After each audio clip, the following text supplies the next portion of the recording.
never give up. I never give up. I never give up. Welcome back to Neff Inspiration, my show on YouTube and as a podcast with me, your host, Stephan Neff. Today is another fantastic day because I've got Lisa Jara with me. Lisa is a woman who is a menstrual health specialist. He has made it her passion to explore cyclical living for every woman and everyone who's menstruating out there. And it is such a powerful rhythm of nature that is happening in women that has so many implications, so many changes that are absolutely wonderful, but they can be so confusing for women, for their significant others. It is just amazing. But here I've got Lisa with me, who is actually leading a quiet revolution. And it is an amazing, she's an amazing woman. I know that, and I can't wait to talk to her. So Lisa, welcome to my show. Thank you for this beautiful introduction. I'm so looking forward to diving in with you. How did you get into the area of menstrual health? Even the word menstrual health is actually a beautiful word, but I don't think I've ever heard it before. Yeah, I might have made that up. I like creating new words if they don't exist. If Shakespeare can do that, then you can do that. Come on. Of course. Yeah, it has been quite a way, let's say. I started learning Chinese, studying Chinese and economics in university, and then I went into finances. And then in the middle of a life crisis, in a dark night of the soul, I found that, I think I should better work with people because I'm really good at holding space for folks. And that led me onto the path of also becoming aware that everything in nature is working in cyclical rhythms, and this world we live in isn't actually set up to support people who are on this monthly cyclical rhythm, because let's face it, all beings are cyclical beings. We just have different cycles, and we're also touched by different cycles at different times. There is also the life cycles, there's the yearly cycles, the seasonal cycles, all of that. And through that moment of crisis, like I suffer from OCD, obsessive compulsive disorder, and anorexia and orthorexia, which is the obsession with healthy eating, where healthy depends on whatever my brain deems healthy. So not very objective. And through learning about, first for me, it was the moon cycle. And through that, I got in touch with my personal menstrual cycle. And through understanding these cyclical changes, I learned to make peace with my body and knew that, this week I'm feeling all bloaty and fat and ugly and whatnot, whatever my brain was telling me. But I know that if I don't change anything, but just wait a week, because I'm just before my period, and in a week, everything will be different and look different and feel different, even though nothing outwardly has changed, just because my inner world has shifted. And so that was a really powerful realization that we go through these shifts, and a dark night of the soul, a life crisis, is not different. It's this moment where something in us needs to die. And that's what we as women or as menstruators go through every month. We die a little death, be that in menstruation or when we've crossed over, for example, into post-menopause. Then I believe we still cycle. Then we cycle with the moon. Then it is dark moon. So basically when the moon is not visible in the sky. And that's the moment where we are drawn most inward, like the world is doing in winter when everything is drawing inwards. There might be snow. Outwardly, there is not much happening, but below ground, like everything is being composted and released and dissected and rearranged. And that's happening every month. And that's a fucking powerful thing. It's just like this world isn't set up to support it. That is very true. And we are not aware of these rhythms in nature anymore because we've got electric lights.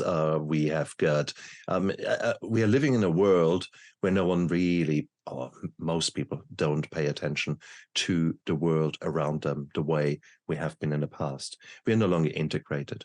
We are going to the supermarket and you can have tomatoes any time in the year. There's no more seasonal living. So we have removed ourselves completely from that. Most of us wouldn't know our circadian rhythm if it bites us in the bum. There's so many rhythms that we ultimately disregard at our own peril sometimes. And there is a lot to be said about what you said. I actually 100% agree with you. It's important to say that some people are probably a little bit more sensitive to external rhythms and external influences. And that's something, again, that we don't recognize. So for me, there is maybe a rhythm with the moon phases, but not really very strong, whilst you have experienced it so much more.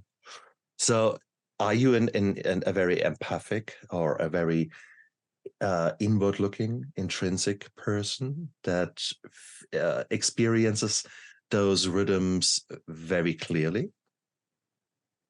Yes and no. I am very empathic. I am a highly sensitive person. So also like other people's emotions and moods and even like the collective, I sometimes feel like I can sense it all and it's too much.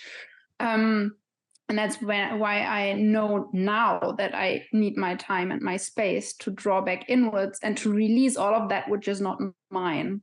So right now I practice this rest, this active rest during menstruation, that I work less, nice. Or that I allow myself a nap in the middle of the day or something. I'm aware that not everybody can do that. And I usually say, like, find your 1% of rest. If you're a mom with 2 toddlers, then your rest may be closing the bathroom door when you go to the bathroom.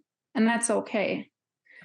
So everyone does their own thing. Absolutely. But it's very true what you say, that like we've become so disconnected from nature. And that's where I actually recently had a series of conversations on my own podcast about decolonizing time and decolonizing the body. Because what happened is, with this colonization mindset that happened, is the separation. First, the people from the land, and then us from our own bodies.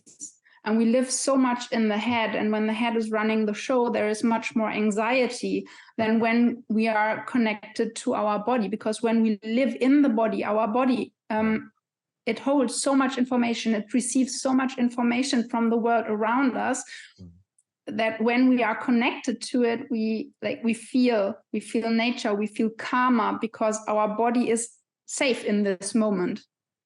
And so when our brains, when we for a moment manage to keep this mind a little bit ahead and into the body, then we can we have different ideas, different inspiration. Yeah. We understand and know things on a different level, because our subconscious and our body knows so much more than our conscious mind could ever fathom. So true. So true. And we keep hearing that again and again. I mean, when I say hearing on the show, I've had the honor of having about 400 free guests now.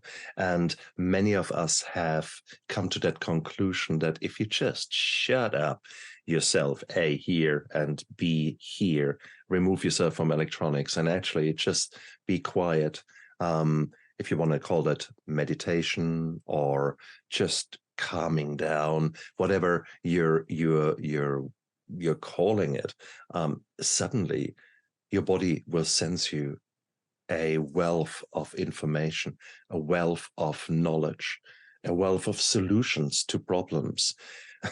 Sometimes it can send you a wealth of problems as well. That's the catastrophizing. That's sometimes we need to be careful. But you're so right. It's that finding that moment of calm, that moment of sanity, that can be truly life-saving. And the really cool thing is that, like, we are led to believe that the way to become calm is to shut up our mind. But there is this beautiful nerve called the vagus nerve in our body, which is the main nerve for relaxation, and it runs from the brain all the way through all the organs down into the gut. And if we stimulate that nerve, 80% of the information travels up, to the brain. 80% and only 20% downwards. So if we manage to stimulate that nerve, we can shut up the mind that way. So what isn't that easier? I love it. I love it. See, and there's so many things. So, and Lisa, you are so right. The vagus nerve literally runs actually from through the chest into the abdomen, and we can manipulate it. Now, no one reaches in there and pulls and yanks a bit on it. But what are your ways of actually bringing a different state of mind and state in your body to light? I've learned quite a few practices in my training as a women's health specialist but like, because I love to focus on the menstrual cycle, that's why I termed it menstrual health specialist. And a lot is stimulating like with a soft ball and rolling the gut on the ball. Like ball on the floor, yourself on top, and then massaging. Or you can just use your hands, right? And then massage your gut. Like you would do for a little baby who has got trouble with digestion. You can just rub your own belly. Yeah. That is one way. And then there is also ways to tape, for example, on the neck, to put some kinesiology tape there. And so you put it on, done. And you don't have to think about it anymore. And with every turn of your head, your brain gets stimulated. Oh, here the vagus nerve gets stimulated. Oh, brain knows now all is safe. It's really handy. Yeah. That's true. That's true. Now, sometimes it's not really easy in a board meeting to say, stop, everyone, take your balls out. We're going to lie down. And it's a bit hard. Yeah. No, I love it. This is full circle because really 30, 40 years ago, I looked into that. That is amazing when I was a teenager. And I certainly in Germany, yes, I came across these kind of things. That no doubt it will work. Nowadays, I've become a breath coach myself, and I use breathing techniques, and they are so powerful because the diaphragm is a dome-like muscle that sits here. And the way it works, if you take some deep tummy breaths, the diaphragm goes down, and because the vagus nerve comes actually through it, it actually pulls and massages the vagus nerve. So by doing so, that is one way. And the other thing is when you're doing breath work, what you're really doing, you're altering the levels of carbon dioxide within your body. When you're constant in this adrenaline, you breathe very shallow up here. And you can change that. You can change that anxiety attack. You can change that nervous wave. You can change it dramatically by forcing yourself to taking a nice deep breath in, often counting to 4. 1, 2, 3, 4. Hold your breath. 1, 2, 3, 4, 5, 6. Breathe out. 1, 2, 3, 4, 5, 6. And repeat. So suddenly, instead of 30, 40 times, you're breathing 5 times a minute, and your CO2 changes, and it's beautiful. So here you go. Within 3 minutes, Lisa and I gave you 3 different techniques how to massively change your state there and then. How gorgeous is that? Yes. Wow. And I need to chime in now because you mentioned this super important thing, because breath would have been the next thing I would have gone Sorry because... for taking your part at it. No, it's perfect because, for women and menstruating folks, our pelvic floor is connected to, possibly for men as well, but I'm specializing in menstrual health. And so our pelvic floor is connected to the diaphragm. Through the muscles and tissue and fascia. So because we are of course, we don't breathe deeply and with the diaphragm engaged very often, but also we tend to brace and cramp our pelvic floor muscles. And that's also it hints at this tension that we carry. And usually both would work in sync, in a rhythm. So when the diaphragm descends down, then the pelvic floor would descend down, and back up when you breathe out. And that keeps the pelvic floor nice and smooth, because the pelvic floor, and I know many women have issues with their pelvic floor, like incontinence, for example, and or just pelvic pain. And it's just these simple shifts are the starting point to release the pain and to support your body by learning or just reminding yourself of breathing with the diaphragm engaged and releasing the pelvic floor and not cramping it, so both can work in unison. And that will, as you say, it will massage the gut, so the digestive issues might also be alleviated at least a little bit. And isn't it amazing how these little shifts can have such a big impact? Absolutely. Absolutely. And no doubt you will get better with training, similar as if you go to the gym. The first time you go to the gym, you look at the lightest weight, which looks impossible. And after 6 weeks, you're throwing these weights around as if there is no tomorrow. Yeah, let's go for the mid-range. And that is normal. And that's the same thing there.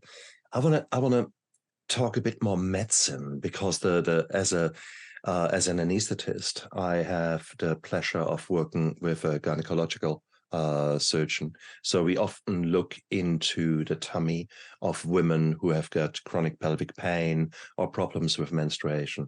And what we do very, very commonly see is a very large bowel full of feces, full of basically a bowel that says, hey, I'm not happy. Okay, and there is a very good link between the maybe irritable bowel syndrome or maybe other functional gut syndromes and menstrual health or menstrual distress. No, menstrual distress. No, I'm making up the words. Hey, just when things are not going so smooth, the pelvic pain for women, for example. So therefore, it is so important to understand that everything down there is interlinked. It is anyhow interlinked very closely, but there's not just in a system approach interlinked, but also in proximity, because really everything is sort of close together there. So if you can actually work on your gut, and we'll go into that more in detail, but the work on your gut will work on your menstrual health. No two ways around it. So here we talked about the vagus nerve. When we're saying gut, in your practice or in your experience, you have got the background of the eating disorders, but also now the focus on beautiful nutrition.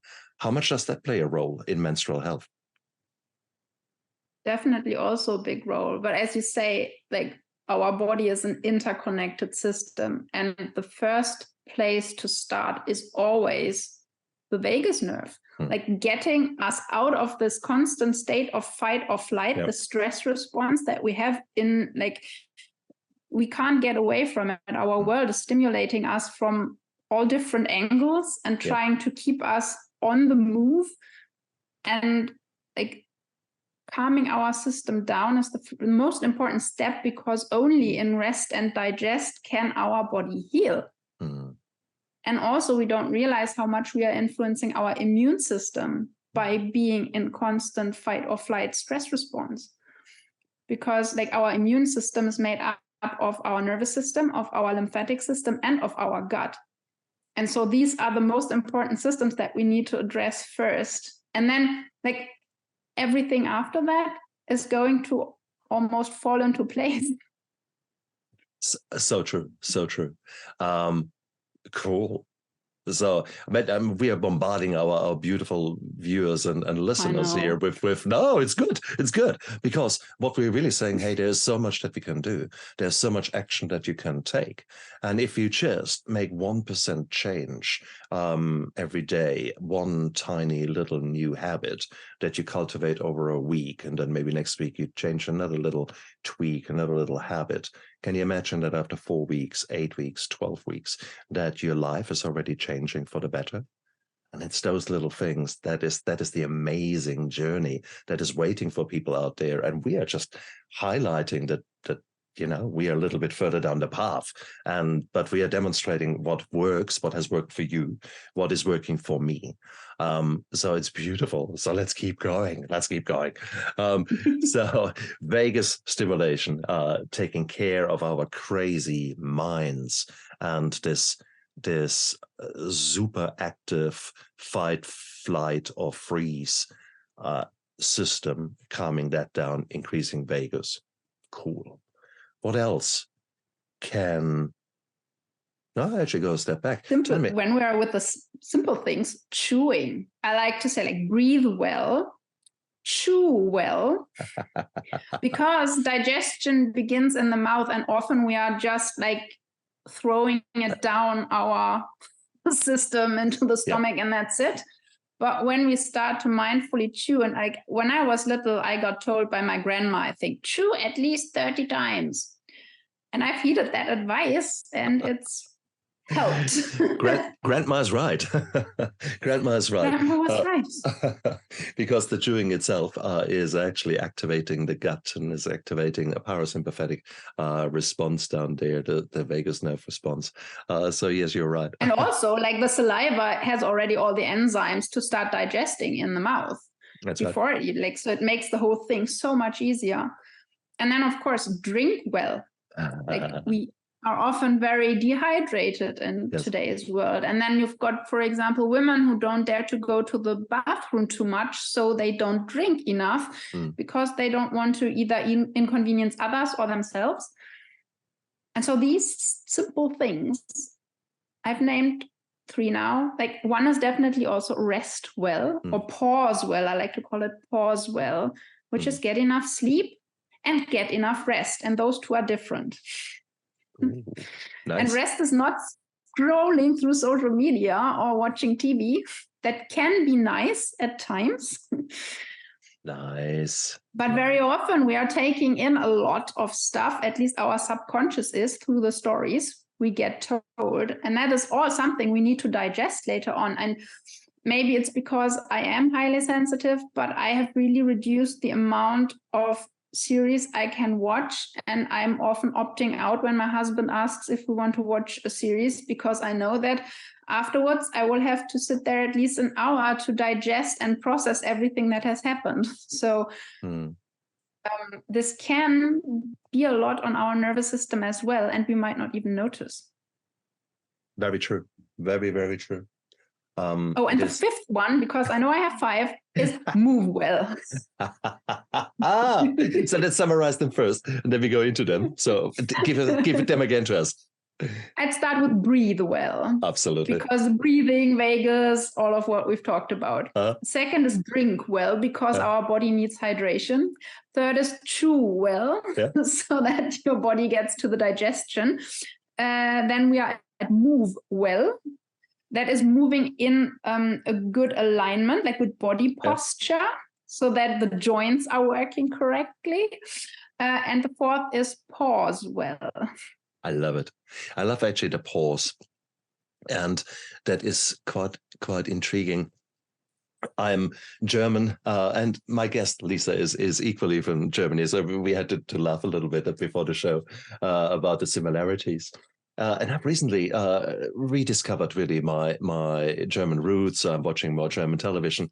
And in all fairness, it's far more, the crime series there are far more psychological, far more in-depth, far more wow. Not something that I'm sort of used from more superficial American kind of television. And so I feel like that, having watched Tatort or something like that, and you think afterwards, bloody hell. And it really got to me and really got close to the social issues that are being addressed there. Amazing. And it is that impact that made me actually a bit uncomfortable.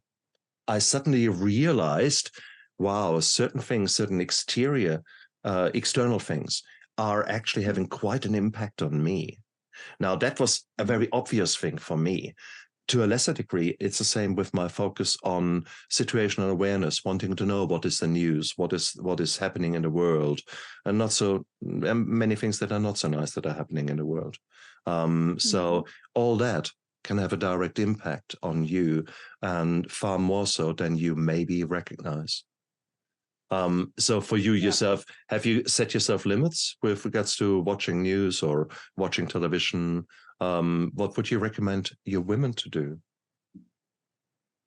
Listen to your gut, to your instincts, basically. Like I really feel into my body. Can it hold that now or not? My husband and I, we love watching a movie once a week. That's usually good. And then maybe once a week a series, but I often opt out, as I shared. And that's just for me right now, because also that works in cycles. Because at other times I know I could watch more with him and it was fine, it was okay. But right now that's all my system can take. So it's really measuring from moment to moment. And in some cycles we can take more, and in some we can take less. And also what you said is so true and so important, how the media and also how the series and films we watch shape our reality. And like I'm in it so much at the moment because I will be hosting a summit on menopause, because amongst other things, I'm also interested in the menopause journey. And even though I'm not near yet, but I've always regarded older women as like, I've really appreciated them for their life experience. And when you look or think of films, how often do you see the main character being a woman over the age of 40? They usually get the roles that is the aunt, the mother, the stepmother, but they rarely, really rarely get a role as the main protagonist. And so that too shapes our view of older women. Ooh, nice, nicely said. So do you think there is, I know already the answer, and that was a stupid question. Basically, there is, we need to change the way that we appreciate not just women. Probably more. You're right. This is clearly far more a women issue than it is a men issue. But it's also the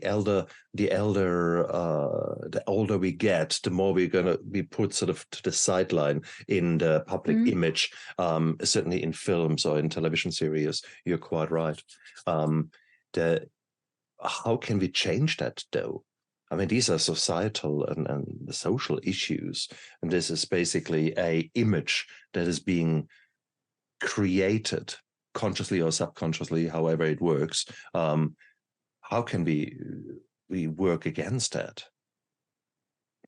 Well, probably, we as consumers can not consume those kinds of series and films, because there are a variety of shows that you can watch that are much more diverse by now, luckily.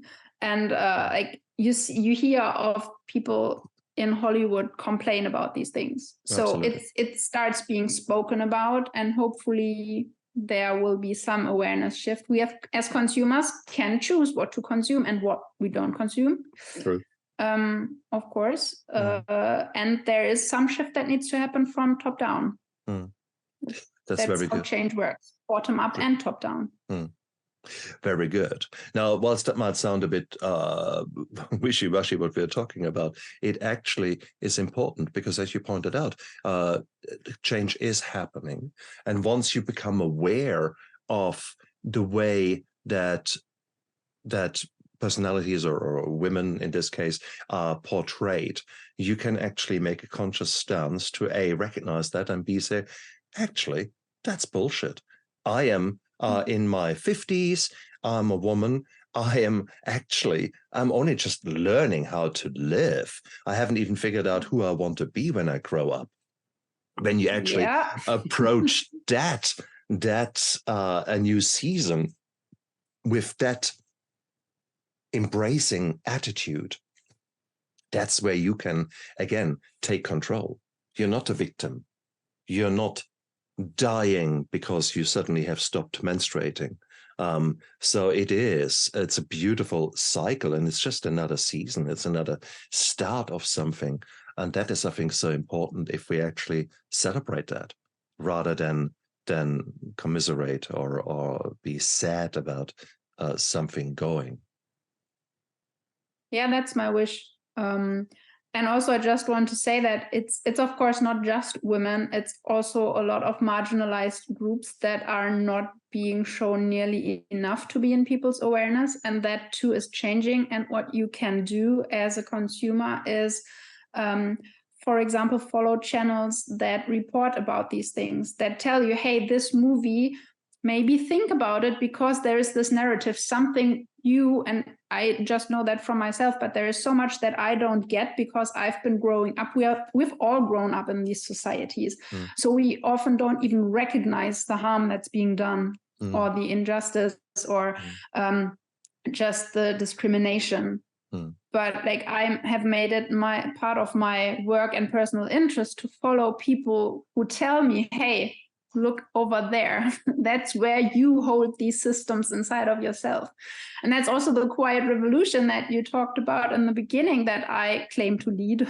It's quiet because I don't believe in fighting the patriarchy. Because when we fight the patriarchy or smash the patriarchy, what happens is we're left with a power vacuum. And something needs to fill that power vacuum. And since we haven't learned a different way of being, we will just fill it with the same shit that we've done because we still carry it in our bodies, in our minds, in our hearts, right? That's why my quiet revolution is about turning within and dismantling these systems in yourself, in your own system, and getting support, getting into community, doing these things together, building relationships with self and with others. And through that way, we will withdraw from these structures naturally because we are aware and we see we don't want to be part of that any longer. So we withdraw. And then these systems don't have anything to hold on to. And that's when they will crumble. And we have already practiced something new, a new way of being and a new way of loving. And that's when the vacuum gets filled by something that is, I suppose, more healthy and helpful for humanity and the planet. Beautiful. Wow. These are very wonderful words you said there, and very wonderful thoughts coming through. Can I play devil's advocate, please?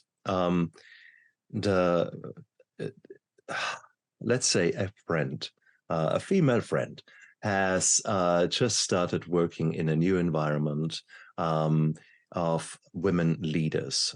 As it so happens, I think bar one person, these are all women leaders. And my friend is a woman, and she, in her own words, said it's the bitchiest bloody group of people she has ever come across.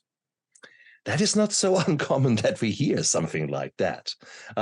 So you're speaking on the one hand of the very positive power of women, yet many women... Don't get me wrong. I'm not speaking of the power of women, but the patriarchy for me doesn't mean there has to be a man on top. It's the way the society is structured, which is there is one on top that gets to say, and everyone is bowing to that person, whether that's a man, a woman, or a non-binary person, doesn't matter. Right. And that's why we see in many workplace situations that there are women at the top who are very similar to men, because the way to get there is, or not to men, because that's again generalizing, but the way to get there is to display very distinct personality traits and characteristics in order to get there. So no wonder we want to have power too. So in order to play with the guys, we have to be as the guys. And unfortunately, it has for a very long time been old white dudes, heterosexual. I hear you. Oh, very nicely said. Very nicely countered. Beautiful. But let's come back. We are sort of philosophical here about the role of... And the other thing is, we in this society, women have been set up against one another to compete for usually men's attention, because up until very recently in our overall history, women weren't allowed to have funds of their own, weren't allowed to work without permission of their husband, weren't allowed to have finances, resources, means. And so, like, we have been set up to compete for men's attention. That's why we had to be attractive and beautiful and like all these like youth standards. Or as I say, we are supposed to be in spring and summer all the time, not just women, but all people. Yeah. But like we shouldn't pause. Don't calm down because you lose track, because you get behind. It's a narrative that's keeping us on the edge, all of us. Patriarchy is serving no one except those in the power positions that get richer and richer. Beautifully said. Beautifully said. And no, I can't add anything there. This is actually very well said. And regrettably, it's the truth. It's hard, however, because if we focus on that as well, there is another negative. There is another concern. There's another thing that raises my adrenals and my fight and flight and all the injustice in the world, the social inequity, all those kind of things. So, I mean, are we not doing harm? You're just at one hand saying, no, we need to more step back and rest and calm and focus on our own bodies, yet you're taking on this quiet revolution. Is that not a discrepancy? Isn't all life a paradox? Oh, you're a good girl. I know. Lisa, I know. You're good. And you're so right, because that's life. And again, there are times in a day when you have got the energy and the power to take on something that is not correct and do something about it. And that's, again, our power. That's, again, where you might do those little things that mean so much for someone else. You give, you show love, you show empathy to someone who maybe previously has not been given the time of the day because of that. And that is so gorgeous. So there are times in the day when you absolutely want to step out and be the world changer.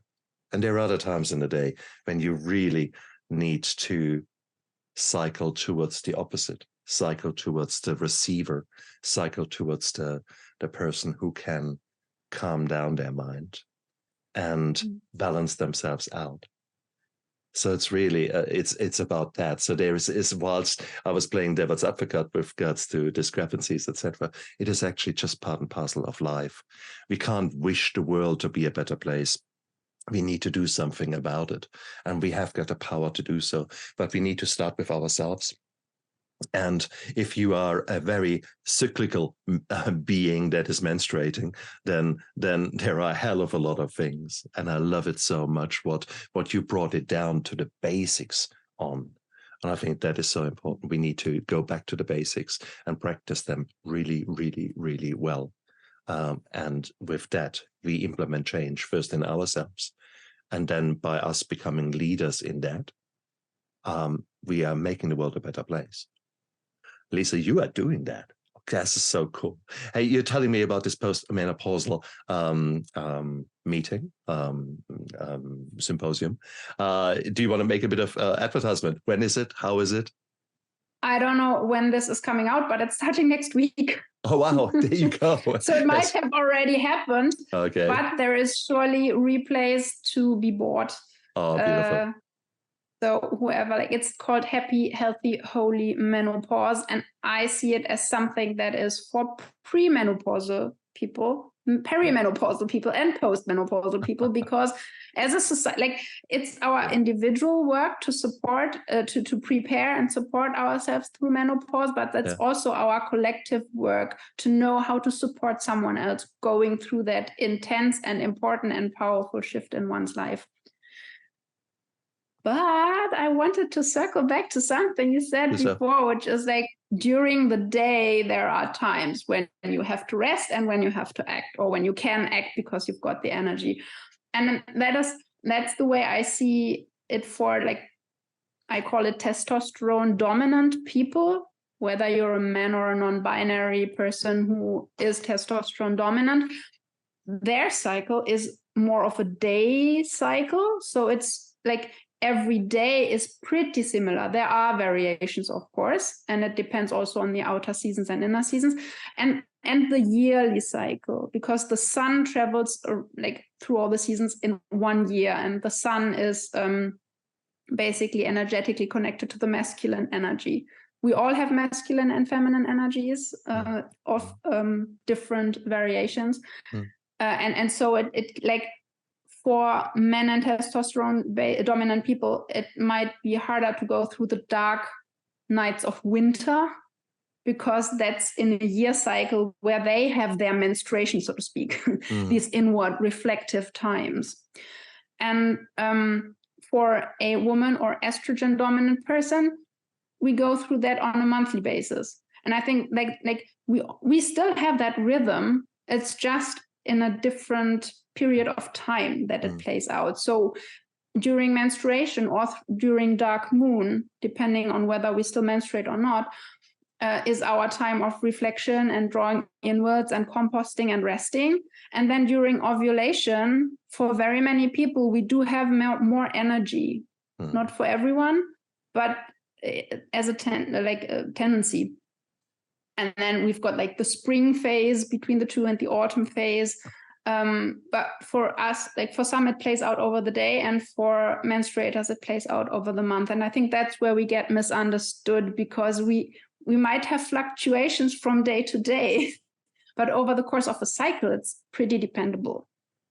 And everyone has to chart their own cycle to know what it's like for them. Just because I say your ovulation time is a time full of energy doesn't have to mean that's the case for you. You know, it's just an archetypal cycle, as I like to call it. But that was also the first point where I like started to get to know and build a relationship to my own body and learn to speak her language.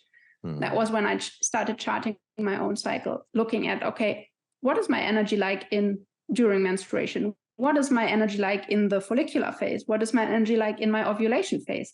And what is it like in the luteal phase? And through that, I've got now quite a good understanding of my different variations of energy. And that doesn't mean that just because I'm menstruating, I have to now cancel all the plans in my schedule. If you want to do that, it's not a problem.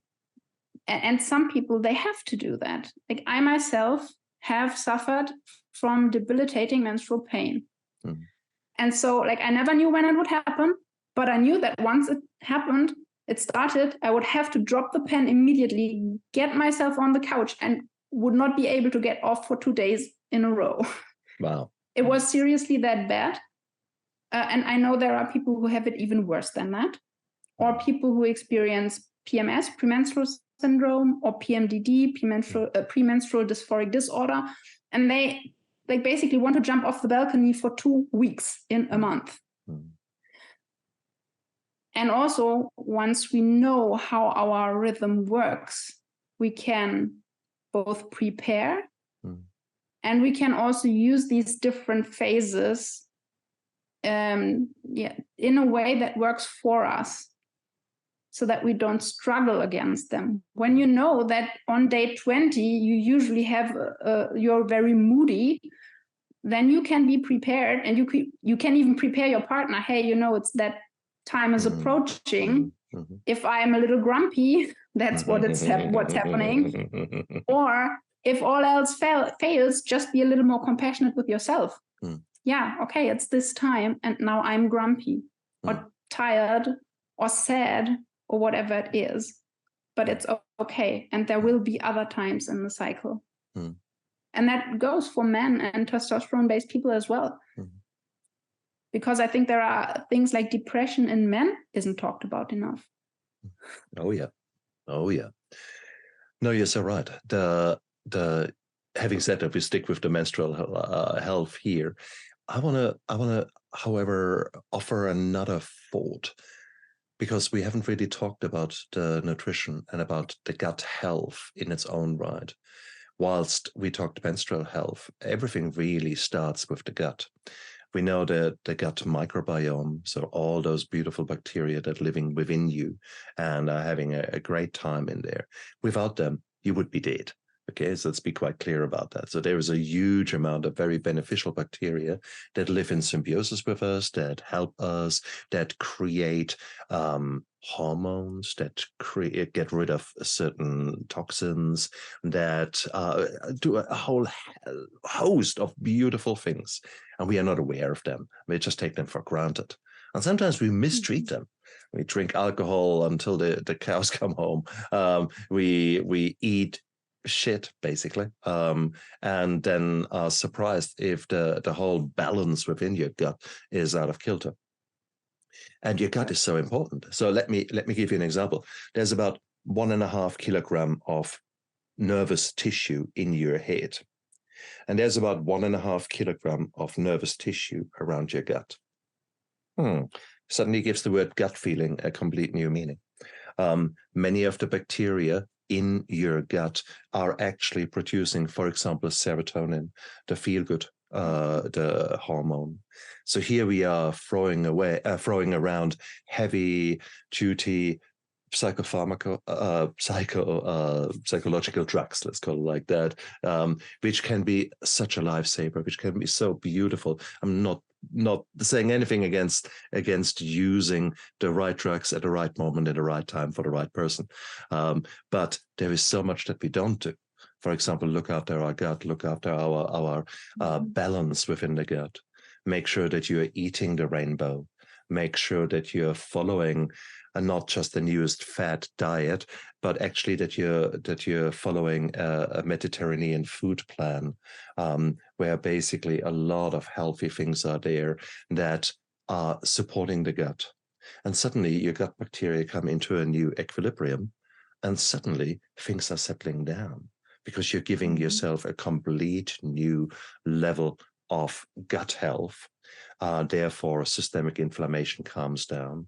With that, some of the hormonal imbalances change. Suddenly, wow, everything changes. So in functional medicine, we very much focus on the gut as one of the very first things.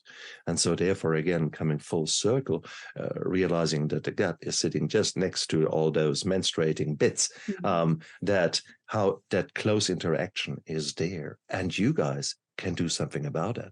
So when you say chew well, that's absolutely true. And eat well, eat the rainbow, I would somewhere throw in there.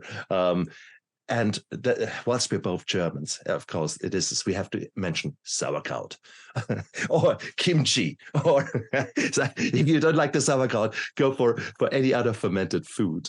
The kefirs of this world, those kind of things, the Greek yogurt, all those kind of things are helping your gut to live and to live a healthy life. And in turn, your gut will thank you and will produce all those things that make your life a little bit easier. So therefore, we can do so much. So you guys are not the victims of waves of hormones that you can't do anything about. Yes, they are happening, but Lisa has given you such a powerful handle on them. And that's gorgeous. Oh, Lisa, I love your take on things, and I love how you empower women to take back their life. And sometimes that is just the simple things in life that you're recommending. Wow. Yeah, and it's true. When the gut is working, then also our hormone detoxification processes are working. And a lot of the conditions that we see in menstrual health are often estrogen dominant conditions like endometriosis, like fibroids, like cysts, like PMS and PMDD. And so once we get the gut working, and again, it's one part of the most important systems in the body because it's part of the immune system. That's where all of this starts rolling and starts ameliorating. And I've talked about me having this intense menstrual pain. It's better now. In part, I know that mine was related to emotions that I did not digest because my digestion has issues because I'm a highly sensitive person and have way too many emotions. and not taking enough time to digest them. So part of my journey was to process the intense rage I was holding. And rage is a very inflammatory emotion. So no wonder I had pain during menstruation. And by the way, I got checked. So it's not something medical. I know that. So it must be with these things. And also just taking care of my lymphatic health, of my gut health. Eating a liver supporting diet, like you mentioned, it's an anti-inflammatory diet that you mentioned, so that all of these processes can work well. And I believe that's a big part of why the pain has reduced, and I can now actually work if I want to or rest if I want to. Beautiful. But it's my choice now. And Beautiful. even taking painkillers is my choice. Because for a long time, the painkillers stopped working. So I thought, okay, why should I even take them if they don't work anyway? So I went through these intense periods of pain. But now they have started working again. And now I sometimes decide that I want to take painkillers because I try to stay away from most medication. But sometimes I say, hey, you know what? I don't want to be afraid of my own period, and that I will have to drop the pen and lie on the couch for 2 days. So I decide, it's my power, as you say, to take a painkiller today and then sit on the couch, but read a book or whatever, but not lie down there with intense pain. I love it. Absolutely love it. See, but guys, I say guys, that is in the English system, overall, I know I need to say something else, don't I? I have trained myself to use folks. Folks. Yeah, folks. Yeah, fair call, actually. I just pulled myself up on that.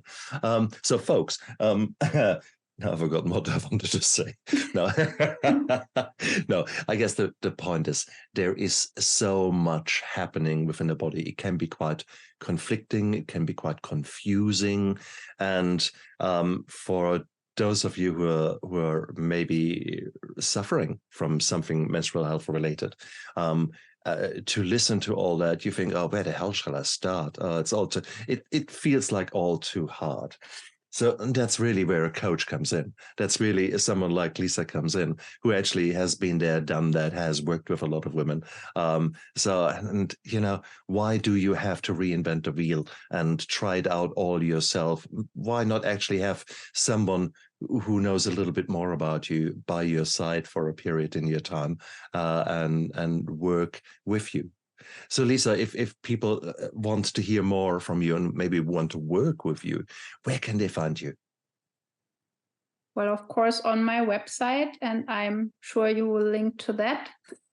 Tell us, what is the name of the website? It's lisa-jara.com. My preferred way of contact is actually good old email, because to me, it's writing a letter.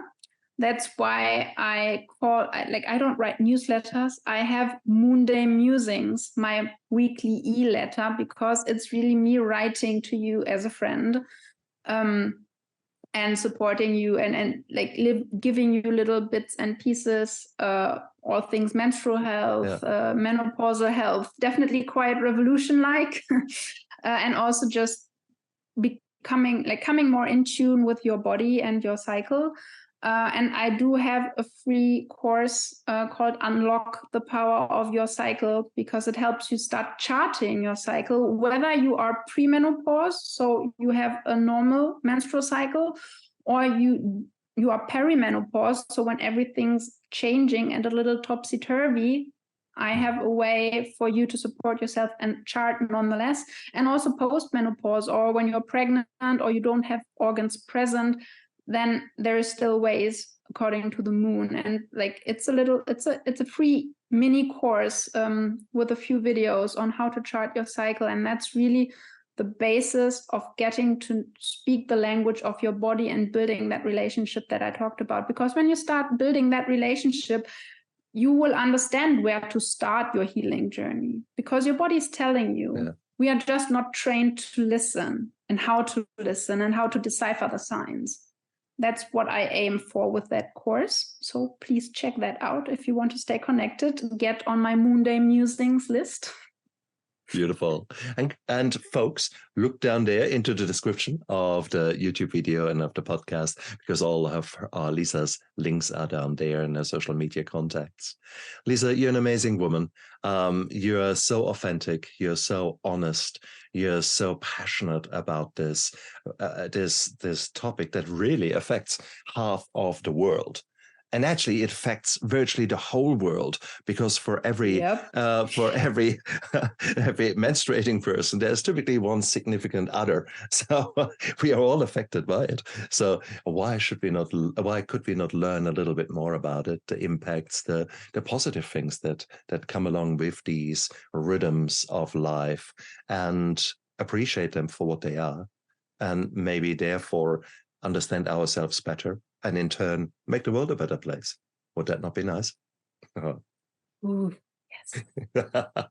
Lisa, thank you so much for being a guest on my show. You're an amazing woman. I really was so glad that you could make it today. Thank you for having me. Oh, absolutely. And you guys out there, look after yourself and live with passion. Bye. I never give up. I never give up. I never give up. Turn around.